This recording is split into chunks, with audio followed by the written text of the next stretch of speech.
ये क्या बदतमीजी? राज, ये बचपना छोड़ो तुम मेरे।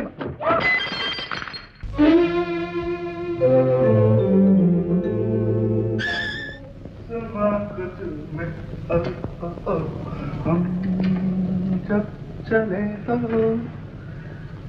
ये जहान झूमे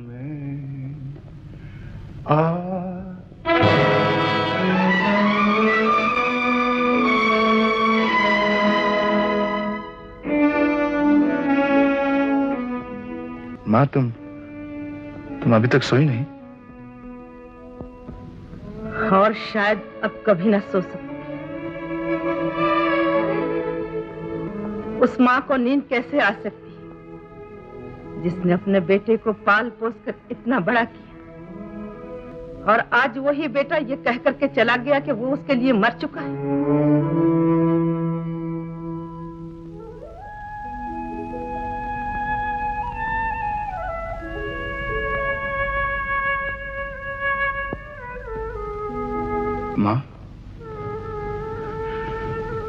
माँ, तुम समझती क्यों नहीं? मैं उस लड़के से मोहब्बत करता हूँ माँ। मैंने उसे शादी का वचन दिया। और उस वचन का क्या होगा जो तुम्हारे पिताजी बचपन से कहीं और दे चुके हैं? मैं उस वचन के लिए अपनी मोहब्बत को कुर्बान नहीं कर सकता माँ। और उस वचन की खातिर मैं अपनी जान दे दूंगी शेखर। माँ, तुम ये नहीं कर सकती माँ। तो फिर तू इस लड़के से शादी नहीं कर सकता। तुझे इसे हमेशा के लिए भूल जाना पड़ेगा। मुझसे ये ना होगा माँ, तुम जिद ना करो। अगर तेरी यही जिद है और मेरी जान से ज्यादा तुझे इस लड़के की मोहब्बत प्यारी है, तो याद रखना शेखर, एक तरफ तेरी इस लड़के से शादी हो रही है और दूसरी तरफ तेरी माँ की लाश इस घर से उठ रही है। माँ, मेरा ये आखिरी फैसला है शेखर। माँ, तुम मेरी जिंदगी से सारी खुशियां क्यों छीनना चाहती हो? कहो माँ, तुम ऐसा नहीं करोगी ना? बोलो माँ, तुमने सब ये गुस्से में आकर कह दिया ना? बोलो माँ। शेखर, जो कह दिया है वो करके दिखाऊंगी।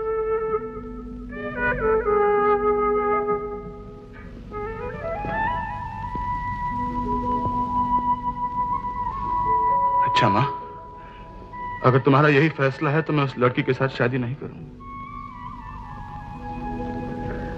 कर माँ, तुम्हारे चरणों की सौगंध खाकर कहता हूं, जिंदगी में किसी और से भी शादी नहीं करूंगा।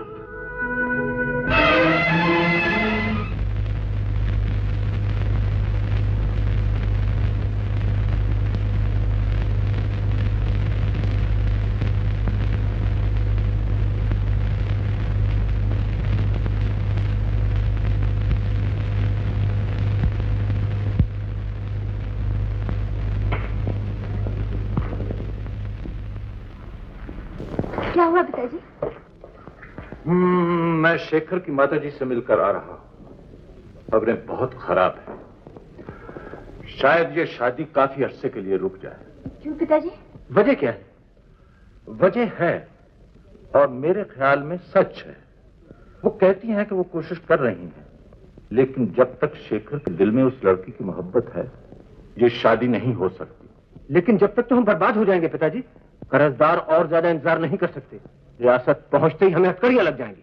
भैया, अगर हम किसी तरह शेखर के दिल में उस लड़की की तरफ से नफरत पैदा कर सके तो ये काम मिनटों में हो सकता है। क्या कहा?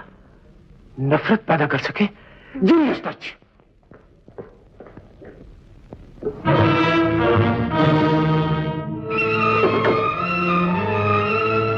चलो मेरे साथ। तुम लोग कहां जा रहे हो? कुछ अपना भला करने और कुछ लोगों का। चलो।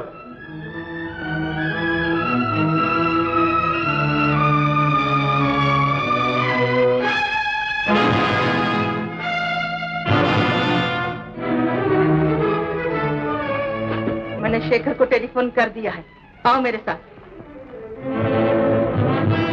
देखिए, मेरा तो कुछ भला होता नहीं, मैं तो सिर्फ आप ही लोगों की भलाई के लिए कह रहा हूं। लेकिन ये बच्चा मेरी बेटी का हरगिज नहीं है। हम कैसे ये बात मान सकते हैं? तो हुजूर, फिर मुझे मजबूर होकर कह देना पड़ेगा कि बच्चा किसका है। किसका है? जिसका है उसका, माला का। एक शरीफ औरत को बर्बाद करके आपका क्या फायदा होगा? फायदा तो कोई खास नहीं होगा, यही के 2-4 आदमियों का खून होते हुए देखने को मिलेगा।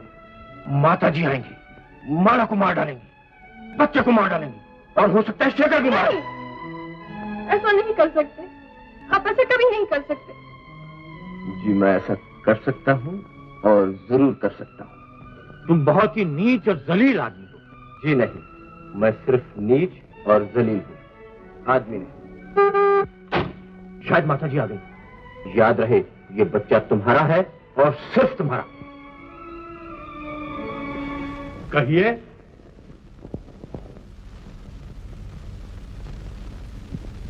सच सच बताइए, ये बच्चा किसका है? आप क्या समझती हैं? राजकुमारी का कहना है कि ये बच्चा इसका है। और आप मान गए ये बच्चा इसी मासूम का है? यही पूछने के लिए यहाँ आए हैं कि कश्मीर से बंबई किस तरह आया और इस बच्चे से आप लोगों का क्या नाता है? नाता तो बहुत कुछ है, मगर अफसोस ये है कि जवाब नहीं दे सकता। तो आप मानते हैं कि ये बच्चा आपकी बेटी का है? जवाब क्यों नहीं देते? आप जवाब दे भी नहीं सकते। आपको मानना पड़ेगा कि बड़ा घराना देखकर आप लोगों ने मेरी बेटे को फुसलाने की कोशिश की, लेकिन मेरे भगवान ने और मेरे घर के वसूलों ने मेरी रक्षा की। वरना ये जलील और गिरी हुई लड़की मेरी बहू बनकर आ गई और हमारा खानदान हमेशा के लिए तबाह हो गया। भगवान की सौगंध, अब मुझसे खामोश नहीं रहा जाता। नहीं पिताजी, नहीं, मैं इन्हें जवाब दे देती हूँ। हाँ, ये बच्चा मेरा ही है। सुन लिया माता जी आपने? मुझे पहले ही मालूम हो चुका था कि ये बच्चा तुम्हारा ही है, और अब ये भी पता चल चुका है कि तुम्हें कौन सी चीज यहाँ खींच लाई है। वो है दौलत जिसके तुम भूखे हो। ये रहा 1 लाख रुपया, लो और अपना मुंह काला कर। माँ। शेखर, देख इस लड़की की तरफ। ये वही लड़की है जिसके लिए तू अपनी माँ को छोड़ रहा है। ये वही लड़की है जिसके लिए तू अपने घर से नाता तोड़ रहा है। ये वही लड़की है जो चांदी के चंद टुकड़ों के लिए तुझे अपने जाल में फंसा रही है। माँ। ये वही जलील लड़की है जो एक बच्चे की माँ बन चुकी है। ऐसा नहीं हो सकता माँ, ऐसा कभी नहीं हो सकता माँ। शेखर, ये इस बात को कबूल कर चुकी है, तो खुद पूछ कर देख ले।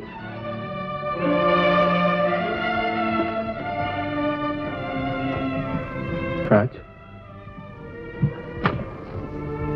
मैं कह चुकी हूँ, ये बच्चा मेरा ही है। नहीं राज नहीं, तुम जरूर कोई बात छुपाने की कोशिश कर रही हो। सच बताओ राज, सच बताओ। तुझे यकीन क्यों नहीं आता शेखर? माँ, इतना यकीन है राज पर मुझे, शायद अपने आप पर भी नहीं होगा। नहीं माँ, ये बच्चा राज का नहीं हो सकता। ये बच्चा मेरा है शेखर। यही बात है? मेरे हाथ पे हाथ रखकर कसम खाओ, बोलो ये बच्चा तुम्हारा है?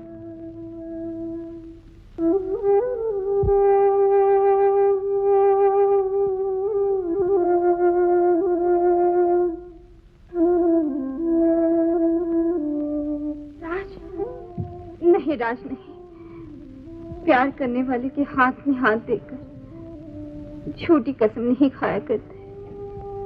कह दो कि ये बच्चा किसका है। लेकिन एक शरीफ के मुंह से दूसरों का भरम निकलेगा भी कैसे?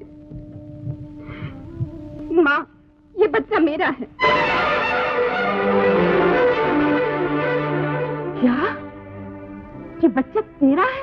हाँ, लेकिन जन्म दिया है तुम्हारे उन उसूलों ने जिनमें ऊंच नीच, गरीबी, अमीरी और झूठे शान शौकत के हजारों प्यारे लिखड़े छिपे हुए हैं। इसका मतलब ये हुआ कि तू मोहब्बत में अंधी बनकर खानदान के माथे पर कलंक का टीका लगा दे, बगैर शादी के इस पाप के निशानी को जन्म दे दे। जिसे आप पाप की निशानी समझ रही हैं, वो पाप की निशानी नहीं। हम दोनों ने छुपकर शादी की थी और आपके डर से आज तक नहीं कह सके, लेकिन मजबूरन मुझे आज ये कहना पड़ रहा है कि ये बच्चा हमारा है, मैं इसका बाप हूँ। तुम झूठ बोल रहे। जी नहीं, मैं सच कह रहा हूँ। अगर यकीन ना आए तो देख लीजिए शादी का सर्टिफिकेट। 2 साल पहले हम लोगों ने शादी की थी। माला, तूने चोरी छुपी शादी की, और वो भी इस गरीब और गिरे हुए इंसान से। गरीब लोग भी शरीफ होते हैं माँ, उनका भी दिल होता है। कुछ अरमान होते हैं, कुछ सपने होते हैं। अगर तुमने इंसानियत को गरीबी और अमीरी के तराजू से न तोला होता माँ, तो माला की शादी बड़े धूम से घर में मनाई जाती। शहनाइयां बजती माँ, शहनाइयां बजती। और शादी की उन शहनाइयों में खानदान के उसूलों का दम घुटता हुआ नजर आता, खानदान की इज्जत मिट्टी में मिलती हुई नजर आती। माला का ये कसूर मैं कभी माफ नहीं कर सकता। पूरा वो नहीं माँ, तुम सारी जिंदगी अंधे बनी रही। तुमने हमेशा अपने खून की बड़ाई की, तुमने हमेशा अपने खानदान के गलत असूलों को गीता और रामायण से भी ज्यादा पवित्र समझा। आज तुम्हें मालूम हो गया होगा माँ कि सही असूल तुम्हारे खानदान में नहीं, इन गरीबों में है, तो तुम्हारे खानदान की इज्जत बचाने के लिए अपनी खुशियों को निछावर कर रहे हैं। और उस दलील लड़की को देखो, जानते कि मैं उसके साथ शादी नहीं करना चाहता, जानते कि मुझे उसकी सूरत से भी नफरत है, सिर्फ पैसे की खातिर, सिर्फ पैसे की खातिर दूसरों की खुशियां छीन रही है। कोई अपनी जगह से हिलने की कोशिश मत करे, वरना अंजाम अच्छा न होगा। तुमने ठीक कहा शेखर बाबू, पैसे की खातिर, सिर्फ पैसे की खातिर ये $1,00,000 शादी तोड़ने का हर्जाना और $1,00,000 और दूसरों के सपने तोड़ने का हर्जाना शायद तुम्हारे पास अभी ना हो। ये लो, तो तसद कर दो। ठहरो, हमारे घराने का उसूल है, किसी का कर्जा नहीं रखते। ये ले, दे दे $1,00,000। माता जी यार ग्रेट।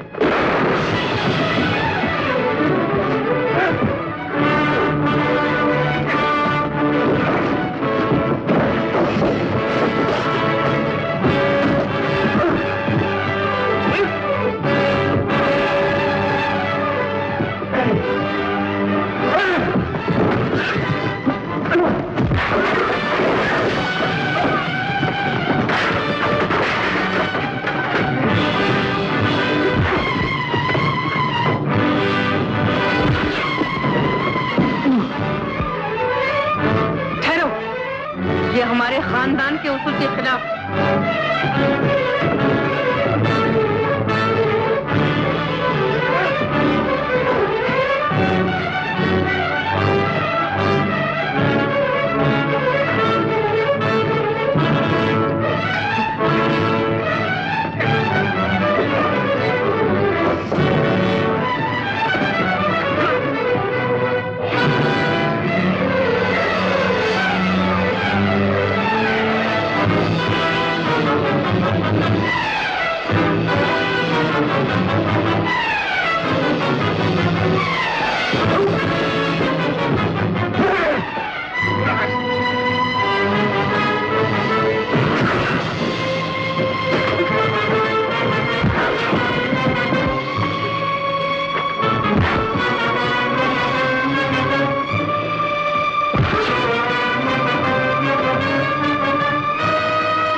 राज, जाओ शेखर को बुला ला, कहना मैंने बुलाया है।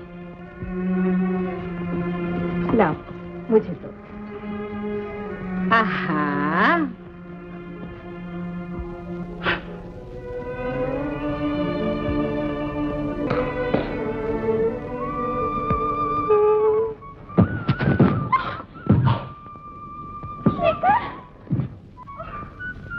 शेखर, क्या हुआ तुम्हें शेखर? क्या